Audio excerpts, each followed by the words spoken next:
안녕하세요. 차인간의 건강TV 오늘도 찾아왔습니다. 자, 오늘은요 좀 색다른 이야기를 진행해 보려고 하는데요. 캠페인이라고 해야 되나? 어쨌든 제가 좀 말씀드리고 싶은 건 올 여름 열무김치 좀 먹읍시다.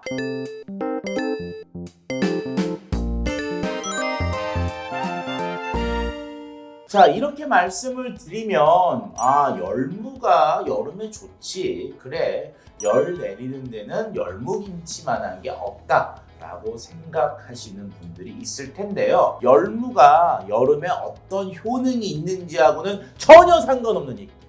얼마 전에 이런 기사가 떴어요. 얼마도 아니고요. 벌써 몇 달이 됐는데 어떤 기사였느냐?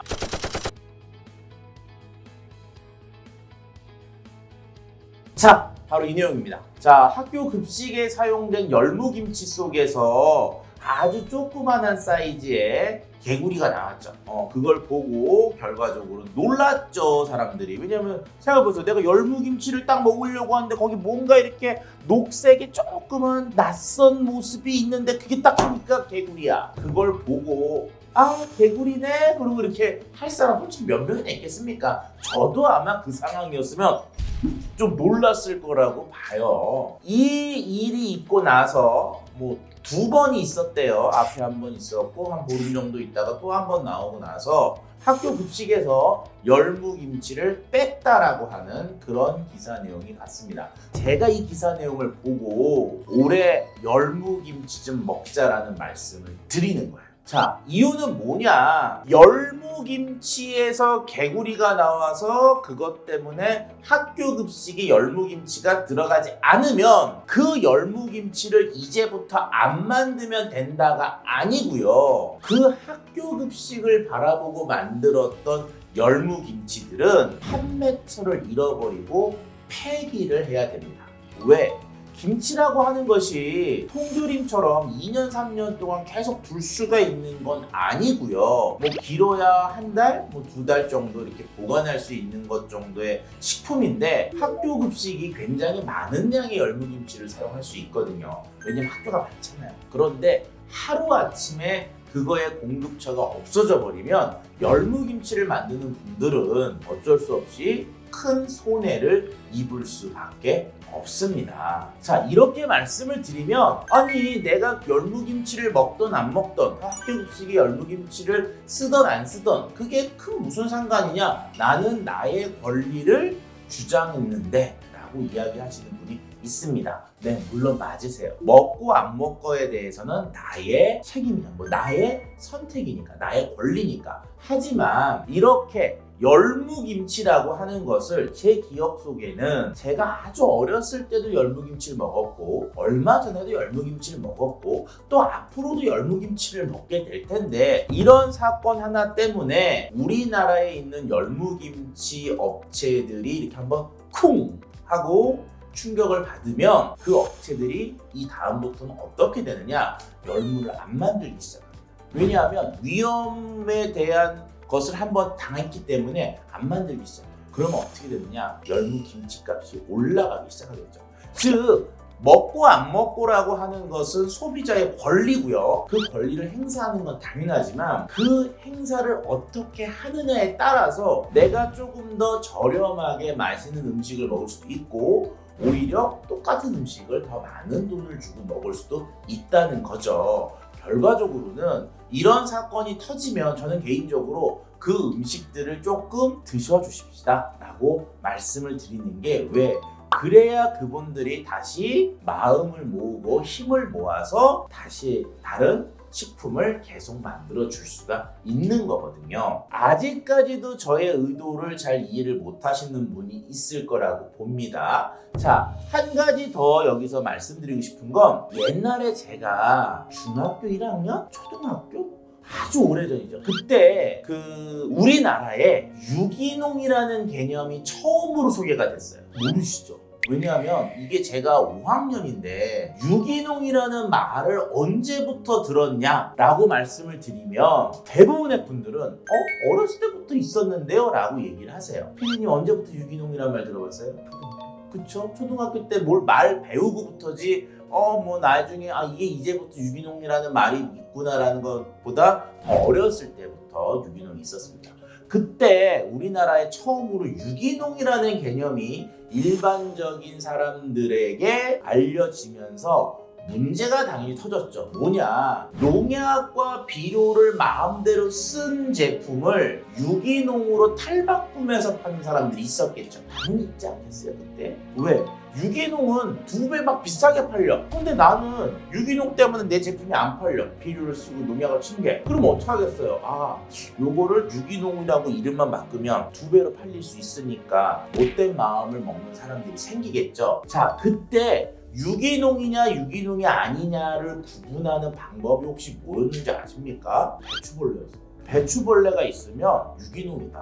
뭐 맞다고도 할 수 있고 틀렸다고도 할 수가 있는데 어쨌든 농약을 뿌리면 그곳에 있는 곤충들이 죽을 거 아니에요. 그럼 당연히 배추벌레들이 죽겠죠. 그래서 배추벌레가 있으면 유기농, 배추벌레가 없으면 무기농, 농약을 쓴 거라는 그런 얘기가 돌았어요. 이거를 빗대어서 코미디 프로에서 벌레를 잡아와갖고 배추에 뿌려. 그리고는 이거 유기농이라고 보시라고 이게 벌레 있지 않냐고 그렇게 파는 어떤 코미디 비유가 있었습니다. 약간의 어떤 비판이었죠. 자, 여기서 말씀드리고 싶은 건 뭐냐면 유기농을 하게 되면 그 속에 당연하게 벌레랄지 이런 것들이 잔존할 가능성이 올라가게 돼 있습니다. 저는 개인적으로 학교 급식이라는 걸 조금 알기 때문에 학교 급식에 들어가는 김치 유기농이 거의 대부분이고요. 그 다음에 배추 같은 경우는 해썹 처리를 받지 않으면 김치 같은 경우 납품이 안 됩니다. 즉 굉장히 고품질로 잘 키운 유기농을 가지고 열심히 만든 김치인 거죠. 그럼에도 개구리는 들어갈 수가 있는 겁니다. 왜? 거기에 농약을 뿌려버리면요 개구리 안 살아요. 왜 그럴까요?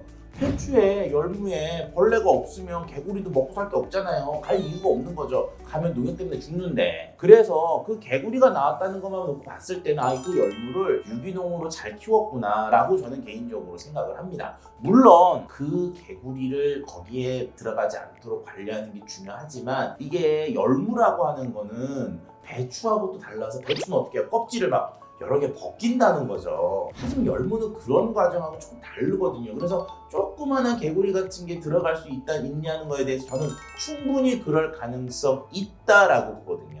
거듭 말씀드리지만 선택을 하고 안 하고는 여러분들의 몫입니다. 저는 전문가로서 그거에 대한 약간의 설명을 드리는 거예요. 자, 그래서 저는 개인적으로 요번에 문제가 된 열무 같은 경우는 유기농으로 잘 만든 열무를 갖고 김치를 담궜을 거라고 생각이 되고 거기에서 열무김치 쪽에서 개구리가 나온 것으로 생각이 되는 거죠. 이때 이 개구리가 이물질일까? 라는 것에 대해서는 약간의 아마 전문가들 사이에서 이견이 있을 수 있어요. 왜냐하면 이물질이라는 개념은요 들어가 있으면 안 되는 게 들어가 있는 거거든요. 자, 그럼 예를 들어서 이런 거예요. 소고기 냉면을 만들었는데 그 속에서 새우 껍데기가 나왔어요.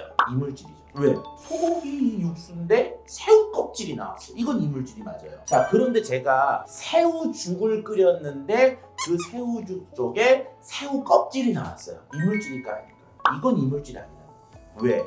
나올 수 있다는 거죠. 실제로 이물질이라고 하는 게 내가 기분이 좋으면 이물질이 아니고 기분 나쁘면 이물질이다 이게 아니라 실제로는 이물질을 정의하기가 굉장히 어려운 면이 좀 있습니다. 그래서 저는 개인적으로 요번에 열무에 나온 개구리 그걸 만든 회사에 대해서 손해가 얼마나 클까라는 거하고 그분들 제가 봤을 땐 노력해서 만들었을 텐데 즉 옆나라 있잖아요. 옆나라처럼 막 말도 안 되게 개판으로 만든 음식이 아니라는 말씀을 좀 드리고 싶어요. 학교 들어가는 급식들 그렇게 개판으로 안 만들거든요. 그런 면에서 혹시라도 저의 마음에 또는 저의 생각에 동의를 하신다면 이제 그런 분들이 내년에도 열무김치를 잘 담궈서 학교에 납품할 수 있도록 올 여름에 열무김치를 좀 드시는 게 어떨까라고 말씀을 드리고 싶은 겁니다. 식품은요 한번 자리 잡기 정말 어려워요. 그런데 무너지기는 정말 빠릅니다. 그렇게 무너지고 나면은요 어떻게 되느냐, 다시는 그 식품이 그 자리를 못 찾을 수도 있어요. 혹시라도 요번에 나왔던 열무김치 같은 것들을 우리가 알고 있는 정말 비위생적으로 관리한 그런 김치와 같이 생각하신다 그러면 그 생각은 제발 좀 피해 주십시오. 대한민국 학교급식 그렇게 호락호락하지 않습니다. 그리고 제 주위에 있는 분들은 어쨌든 학교급식에 들어가는 것들이면 최대한 마진보다는 어떤 다른 마음들, 우리 애들이 먹을 거니까 그런 마음에서 조금 더 손해를 보더라도 좋은 것을 납품하는 경우가 더 많거든요. 그런 분들의 어떤 일반적 모습들을 봐왔기 때문에 이번 뉴스를 보면서 좀 저는 개인적으로 좀 답답하면서 어떻게 도와드릴 수 없을까라는 생각에서 오늘 차윤의 건강TV는 이런 사건이 있었을 때 오히려 그 사건들에 대해서 본질을 좀 보고 그 음식의 참 거짓 이런 것들을 보면서 올바르게 소비하는 것을 확인하는 좀 올바르게 소비하는 것을 좀 제한하는 마음으로 이런 동영상을 만들었습니다. 물론 못되게 만든 사람 있고요. 학교 급식도 그런 분 들어갈 수 있습니다. 하지만 제가 아는 범주에서 학교 급식은 어쨌든 착한 좋은 업자들이 들어가는 경우도 많기 때문에 이런 말씀을 드리게 됐네요. 아울러 학교에서 아이들에게 급식을 하는 영양교사 분들이 있거든요. 그 영양교사 분들도 정말 열과 성을 다해서 아이들에게 음식을 먹이고 있습니다. 그런 분들에게 좀 힘이 되고 도움이 되고자 하는 마음에서 이번 영상은 건강기능식품이 아니라 최근에 이슈화가 됐던 몇 달 전이지만 그런 내용을 토대로 해서 제가 조금 그분들의 상황을 좀 설명해 드리는 그런 영상을 준비해 봤습니다. 차윤의 건강TV가 오늘 내용이 도움이 되셨으면 좋아요와 구독을 눌러주시면 좋겠지만 오늘은 좋아요와 구독보다는 열무냉면 하나